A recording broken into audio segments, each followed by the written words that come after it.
Bueno, creo que estamos compartiendo la pantalla, por lo tanto, pues si no es así, pues podéis avisarme. Pienso que sí.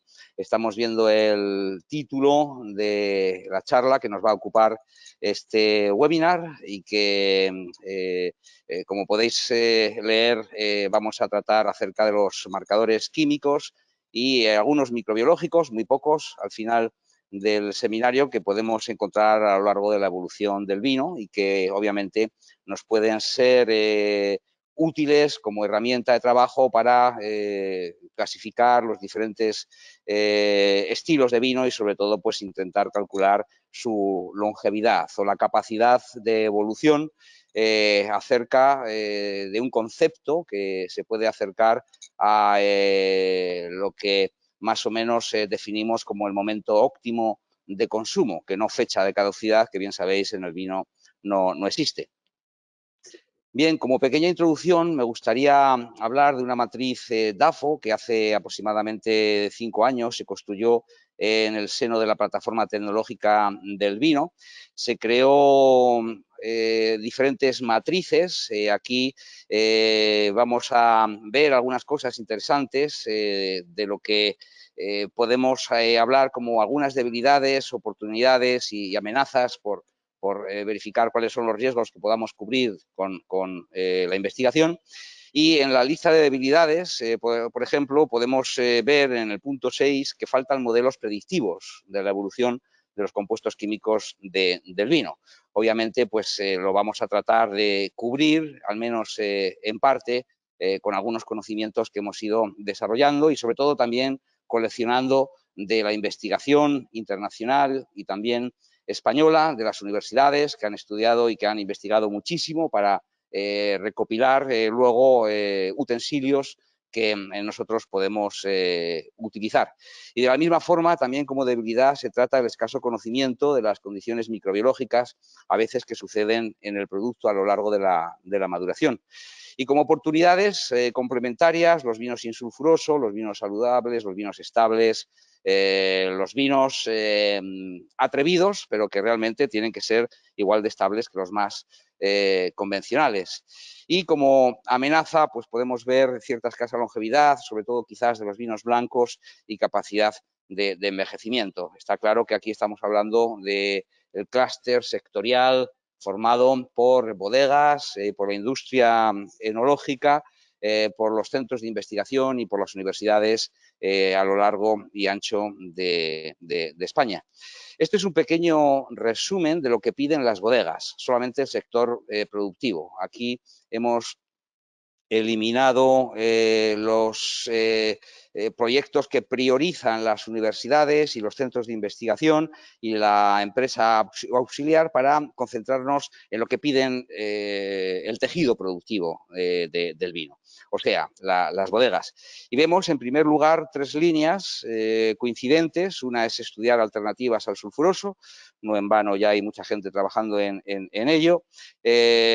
Podemos ver también otra línea acerca de cómo poder seguir la estabilidad del producto. Hablamos entonces de marcadores, muy relacionado con lo que vamos a tratar, y luego predecir y controlar el problema que todos conocemos acerca de Brettanomyces y otros contaminantes en bodega, y que luego pues hablaremos también al final del seminario. Y ya que estamos tratando el tema de los marcadores de longevidad y oxidación, pues decir que existe un ancho camino por donde se mueve el vino desde que nace hasta que termina en manos del consumidor, y en el centro podemos encontrar los carriles donde existen, según el potencial redox, diferentes formas de expresarse.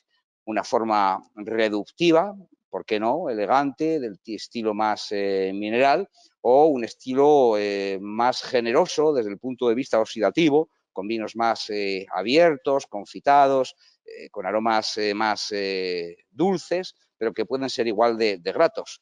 Lo interesante es que una misma composición del vino, con diferente potencial redox, reducido u oxidado, la expresión le da una oportunidad, como si habláramos del yin y del yang. No es ni bueno ni malo, sino simplemente diferente.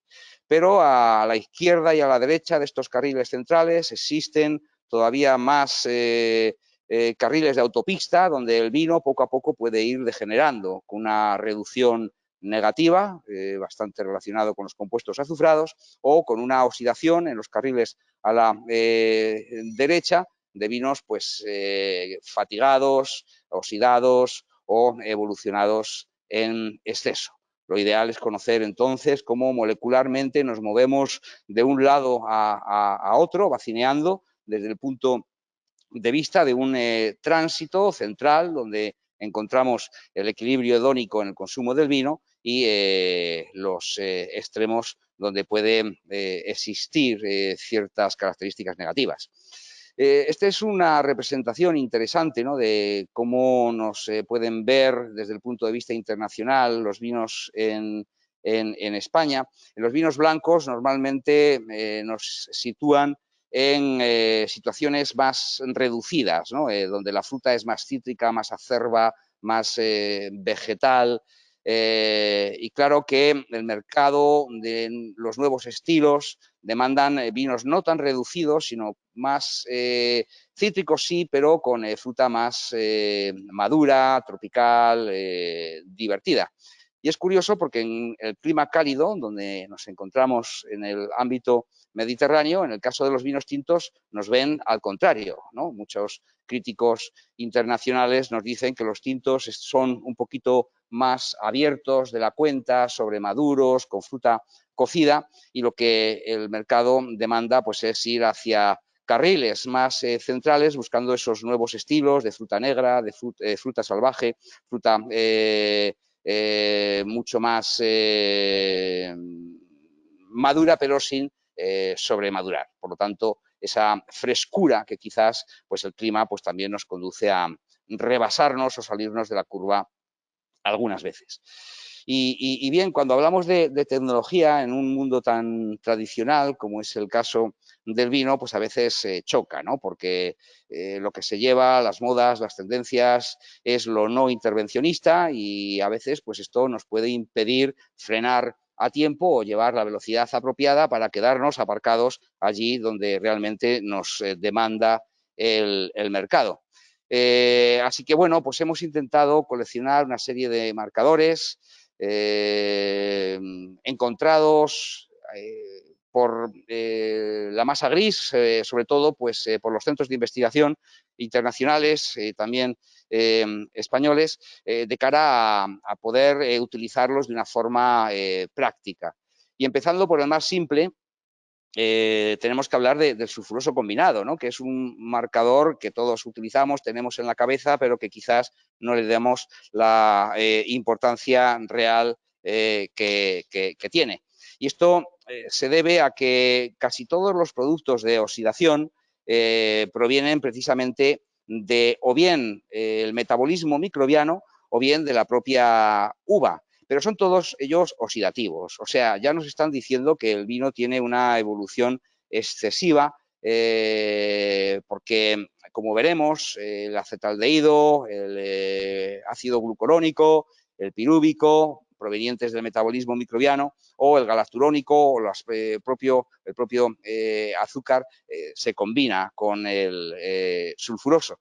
Y claro que si vemos la gran importancia que tiene el acetaldehído, pues podemos ver que en tintos es la mitad del sulfuroso combinado y casi el 70% como media. Estos son datos de Ramón Mira de Orduña, y casi el 75% en el caso de los blancos es el propio acetaldehído, lo que nos da ya una idea bastante buena de ese recorrido oxidativo en los carriles de la derecha que ha sufrido un vino. Y claro está que todo ese sulfuroso combinado, que es una fracción bastante importante, va a limitar la gran importancia que tiene el sulfuroso libre, que es el que tiene realmente propiedades antioxidantes. Pero cuanto más arrinconamos al sulfuroso libre, menos fracción nos queda del molecular, que es el que realmente tiene propiedades antisépticas, y no el libre como muchas veces pensamos. Por lo tanto, esos marcadores también nos van a dar una idea del recorrido longevo, porque estará el vino mucho más protegido, primero, desde el punto de vista microbiológico, también porque tendrá una fracción de sulfuroso, una fracción protectora de sulfuroso lo suficientemente amplia como para seguir en la carretera sin volcar en la cuneta. Y como hemos visto, pues ya ese sulfuroso combinado tiene una gran importancia, todos estos productos que vamos a hablar y, por supuesto, también el pH. Bien, esto es una idea de cómo, a medida que el oxígeno va tomando parte importante en la composición a nivel de consumo de la matriz del vino, en estas dos líneas podemos encontrar el tránsito del mismo vino con protección en los diferentes momentos de la vinificación, del itinerario enológico, desde el propio desfangado, los prensados, los remontados, todos los trasiegos, la centrifugación, la propia estabilización, en rojo cuando no hay ningún tipo de protección, en azul cuando hacemos por stripping protección con nitrógeno.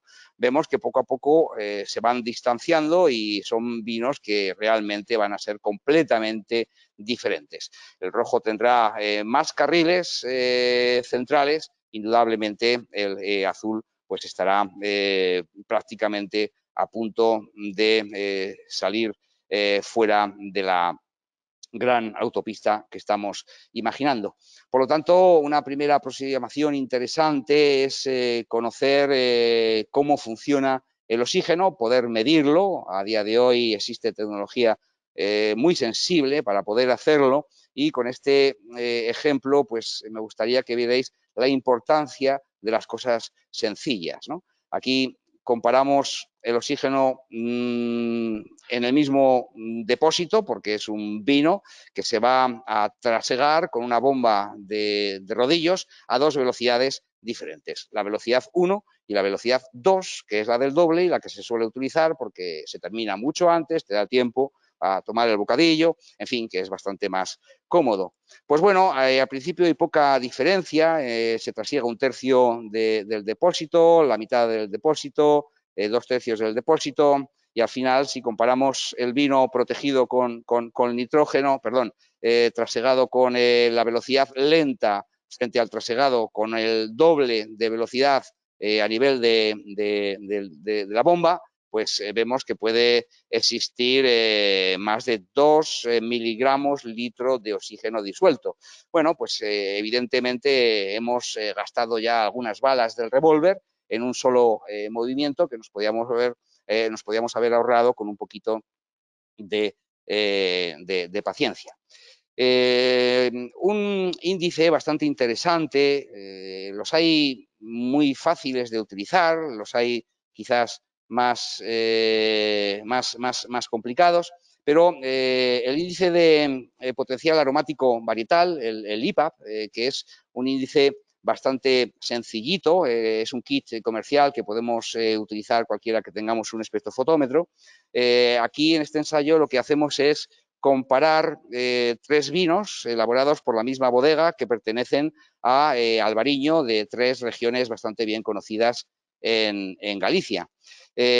Observamos que precisamente el condado en uva es el que más índice elevado tiene de potencial aromático varietal y es quizás el hermano que crece a la sombra de los otros 2 albariños mejor conocidos por ser más florales, más varietales, más potentes, pero cuando medimos el IPAP en vino, por lo tanto podemos calcular el índice de revelación varietal en la transición de uva, mosto a vino, vemos que efectivamente el hermano pequeño, el hermano que crece a la sombra, no ha sido capaz de revelar tantos aromas como sí lo han hecho el Salnés y el Rosal.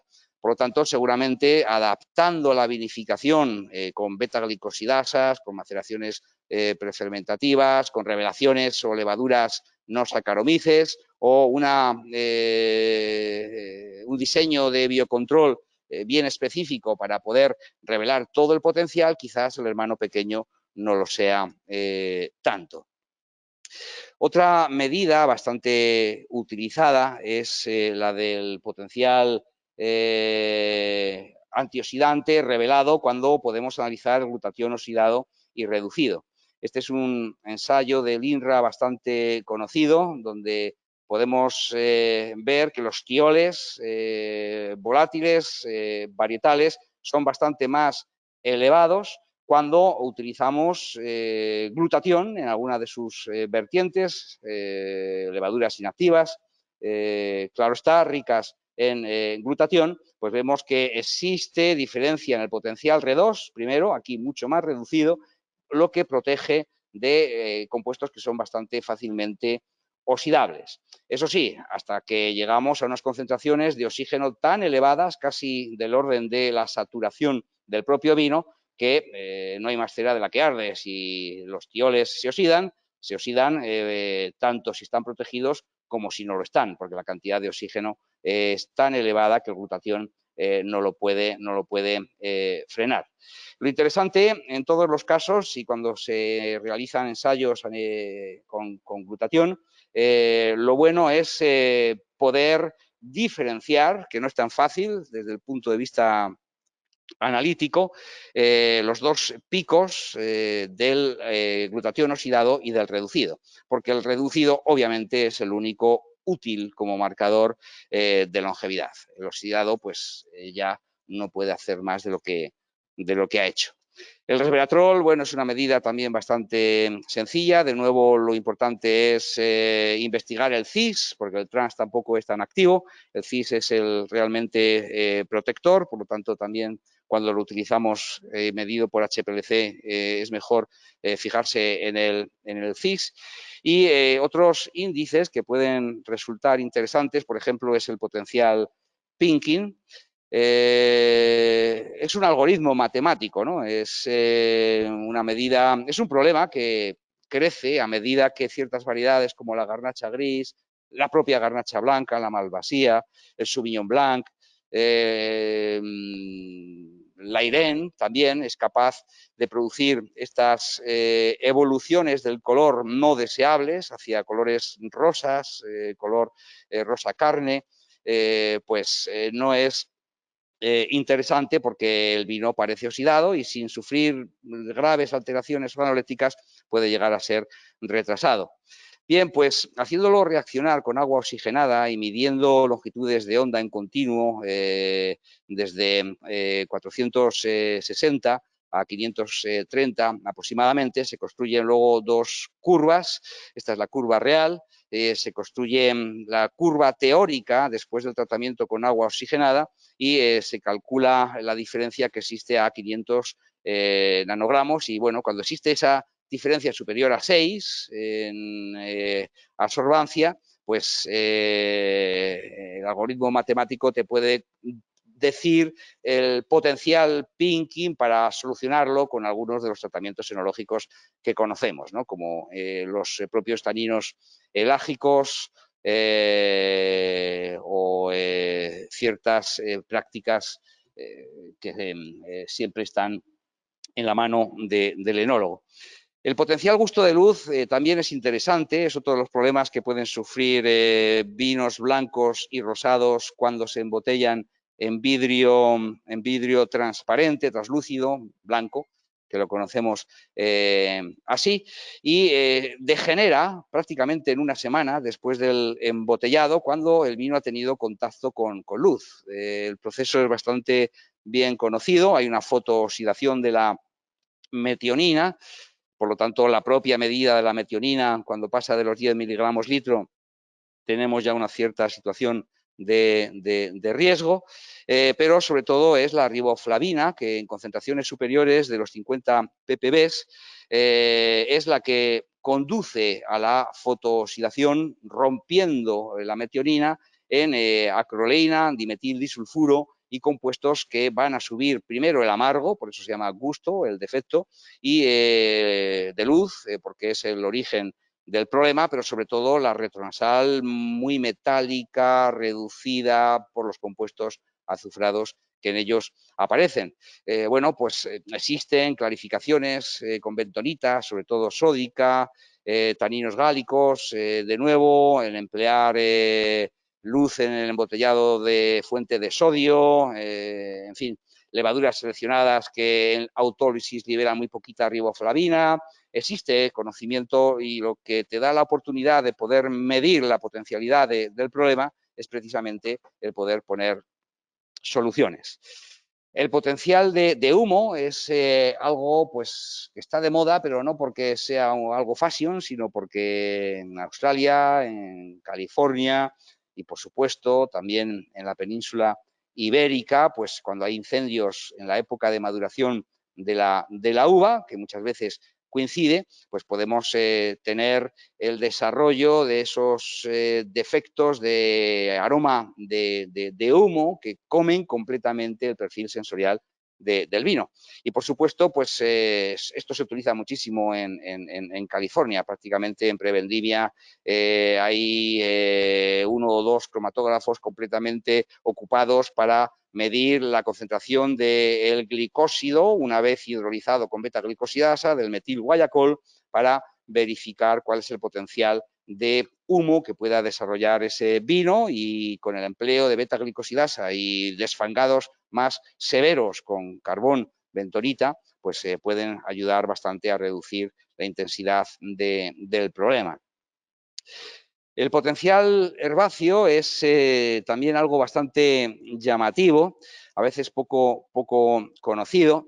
Es interesante saber que los años de heladas y muy fríos, la propia pruina acumula en efecto protector posteriormente en la uva ácidos grasos del tipo linolénico y linoleico que van disminuyendo poco a poco durante la maduración, pero que en años fríos pues, se mantienen en concentraciones más elevadas.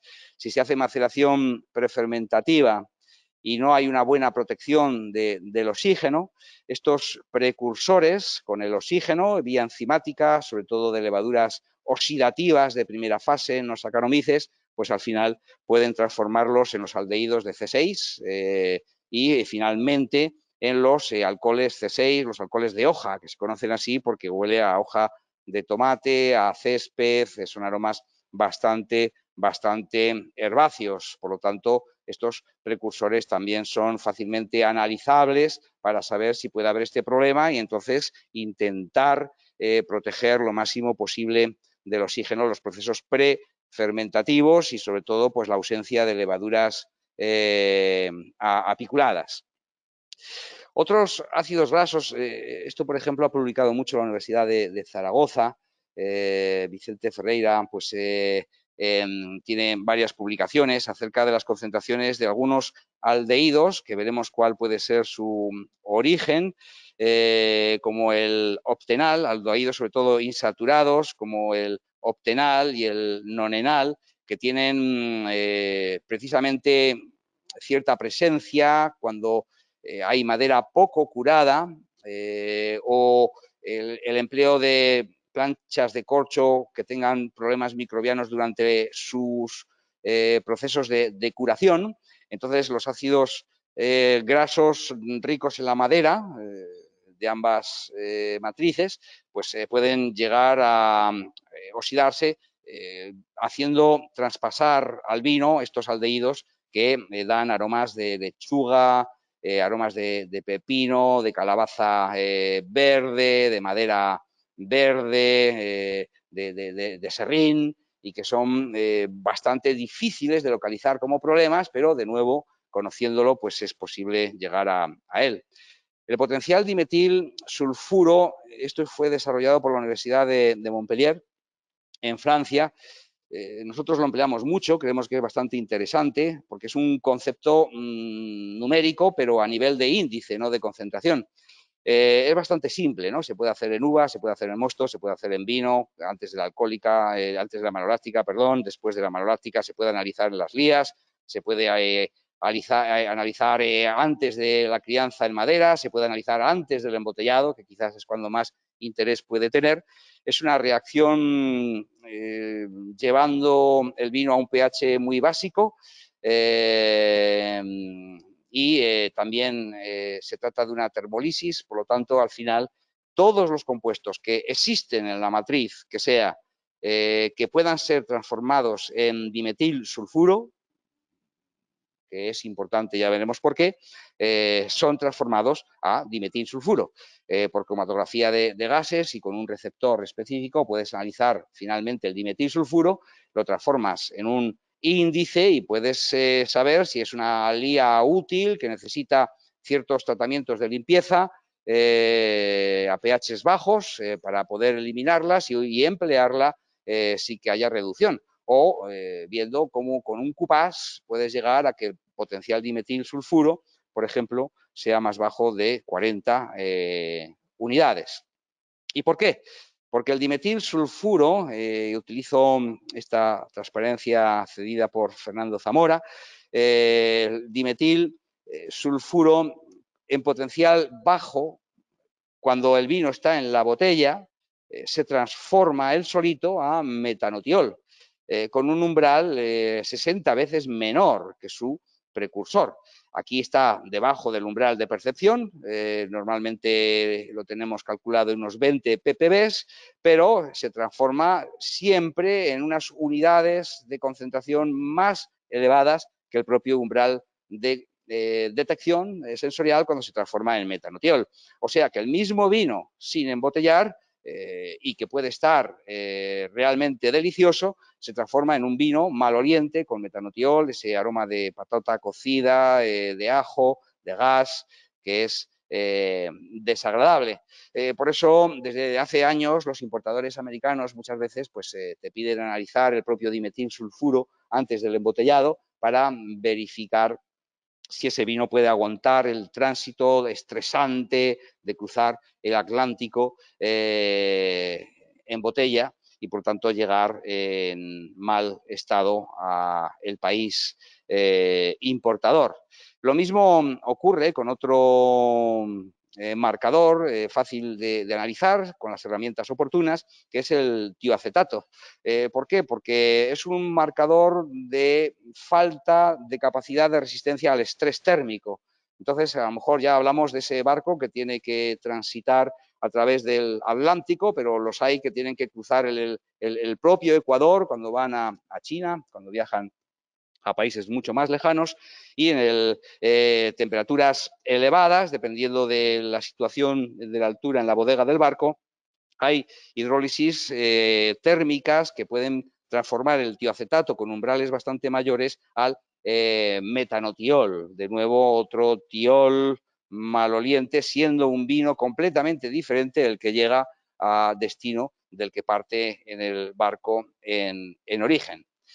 El potencial de efectos organolépticos, bueno, yo creo que no hace falta centrarse en ello porque hay cosas más interesantes de las que hablar, pero simplemente decir que existe a día de hoy a disposición de la industria enológica un análisis cromatográfico bastante completo de muchas moléculas, desde los propios anisoles, los aldehídos saturados de los que hablábamos antes, la geosmina, el fencol, propio de metabolismo de hongos en uva, en vino, etilfenol, bretanomices, vinilfenol, por la cinamilesterasa de algunas enzimas, el guayacol, el gusto de humo, el propio de acetil, el metanol, aminocetofenona, en fin, muchos compuestos que los puedes analizar en un solo análisis, en un solo ensayo microbiológico. No podemos pedir exactitud porque es demasiado amplio el rango de la naturaleza de moléculas como para pedir exactitud, pero sí es una foto de la huella posible de la aparición de defectos y, por supuesto, siempre analizados por el debajo del umbral de detección sensorial, lo que tiene su interés. Bueno, el potencial antioxidante, si me permitís, me lo voy a saltar porque hay uno nuevo bastante más potente y que me gustaría llegar a él. Está rebasado por la técnica, por lo tanto, entonces llegaremos. Si bien, pues antes que hay que nombrar a los metales, porque hoy en día con la emisión atómica de plasma inducido, pues es bastante fácil tener la matriz completa y sobre todo pues nos interesan aquellos que puedan derivatizar en cofactores enzimáticos que aceleran muchísimo los procesos oxidativos, ¿no? Desde el cobre, el hierro, por supuesto, y el níquel y la plata. Indudablemente, pues también existen sustancias quelantes, secuestrantes, que en esta situación nos puede ayudar a, por ejemplo, preservar los tioles del contacto con el cobre, que son acomplejados y que eliminan el aroma cuando el cobre pues, es demasiado elevado. Los ácidos grasos de cadena corta también pueden tener su interés, sobre todo en paradas de fermentación. Son los ácidos grasos que pertenecen a la membrana de la levadura, ácidos grasos de cadena larga, saturados, que vemos aquí representados, pero que cuando la levadura sufre una parada de fermentación o fermentaciones languidecientes muy largas, donde el carbónico pues, va liberándose del vino muy lentamente, pues al final la levadura responde en esta situación de estrés metabolizando ácidos grasos de cadena corta. Y estos ácidos grasos de cadena corta al final pueden ser fácilmente oxidables, creando esos aromas lácticos, como de queso fresco. Por eso, pues, conocer cuando ha habido estos problemas, su concentración para poder eliminarlos, por ejemplo, con el empleo de cortezas de levadura, puede tener también su interés. Bueno, estos son marcadores un poquito más modernos que han sido descritos por la Universidad de Burdeos, algunos de ellos, por ejemplo, la nonalactona, la metilnonadiona, el propio sotolón, el cresol, el indol, conocidos de hace ya algún tiempo. Todos ellos pues, aparecen en vinos que van oxidándose y que tienen, por supuesto, su impacto sensorial, provocando esos aromas pues, como de paja seca, paja de verano, de alpaca, de anís dulce, de ciruela, de compota de ciruela, de curry, especiado, en el caso del sotolón. En este ensayo, pues vemos como la barrica nueva sin lías es la que más sotolón tiene porque es el vino menos protegido desde ese punto de vista y que en estas situaciones pues, puede sobrepasar el umbral de percepción marcado en unos 6-7 microgramos litro. Otras reacciones conocidas como por ejemplo las reacciones de Fenton, como el tostado de la madera, si tenemos una situación reducida de hierro y peróxido por la oxidación provocada sobre los compuestos fenólicos del vino, pues se producen concentraciones elevadas de radicales hidroxilo que pueden oxidar, por ejemplo, los aromas característicos del tostado de la madera y producir esos aromas que a veces son saturantes, demasiado golosos o demasiado protagonistas en los vinos con crianza en madera con aroma de tofe o de café, que no son desagradables, pero si se comen el paisaje completo, pues pueden ser demasiado saturantes. Estas reacciones, pues bueno, son conocidas también a día de hoy.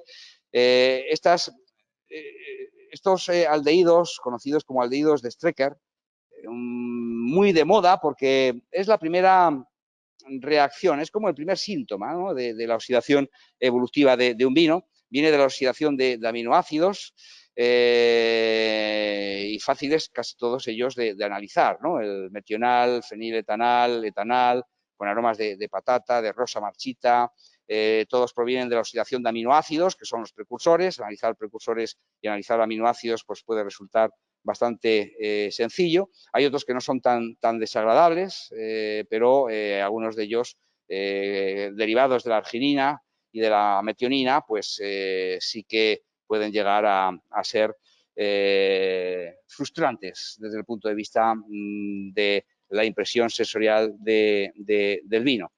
El TDN, el trimetil tetrahidronaftaleno, es bastante conocido, deriva de la degradación oxidativa, fotooxidativa de los beta-carotenos, que después con enzimas oxidativas pues son transformados pues, en el bitispirano, por ejemplo, con aromas alcanforados, el TBP con aroma de geranio, de hierba fresca y el propio queroxeno, ¿no?, que antes era una virtud en los Riesling envejecidos en botella y a día de hoy pues ya no se le considera el dios terroir, sino que también puede provenir de un vino oxidado de forma prematura, como es el caso de la aminocetofenona, es el atypical taint of aging o el aroma atípico de vinos blancos.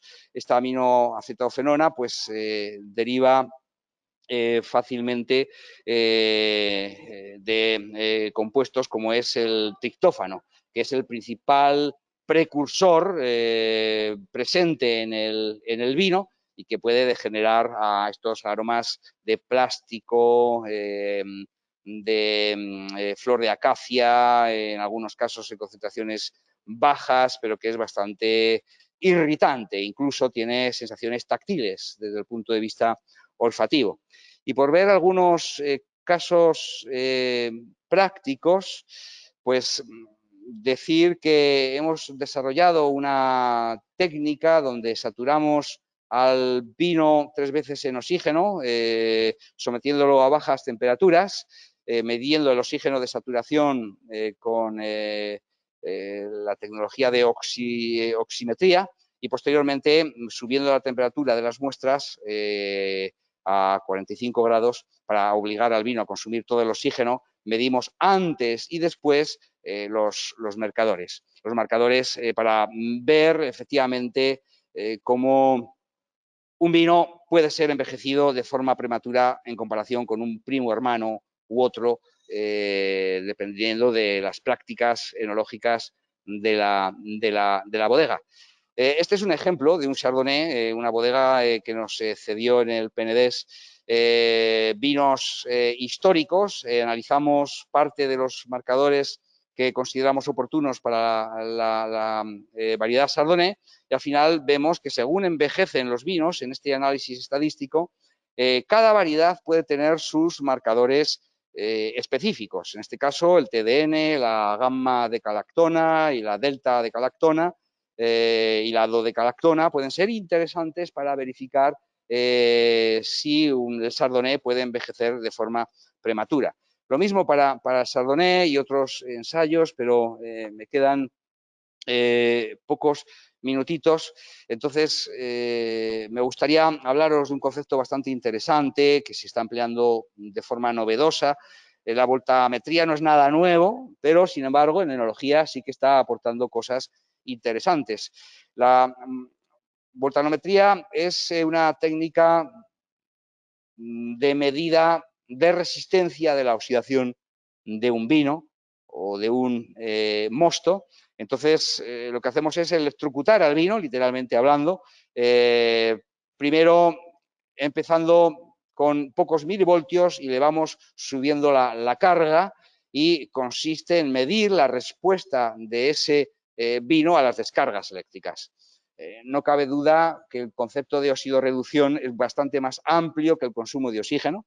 El concepto de oxidorreducción es la pérdida y ganancia de electrones. Aquí lo que estamos es provocando una ganancia brutal y acelerada y una cinética diferencial de electrones y ver cómo van respondiendo los diferentes compuestos del vino.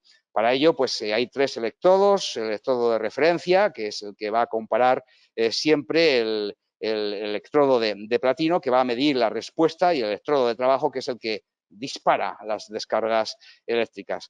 Bueno, no quiero alargarme mucho más, simplemente pues mostrar algunos de los resultados, ¿no? Para que veáis cómo funciona la técnica.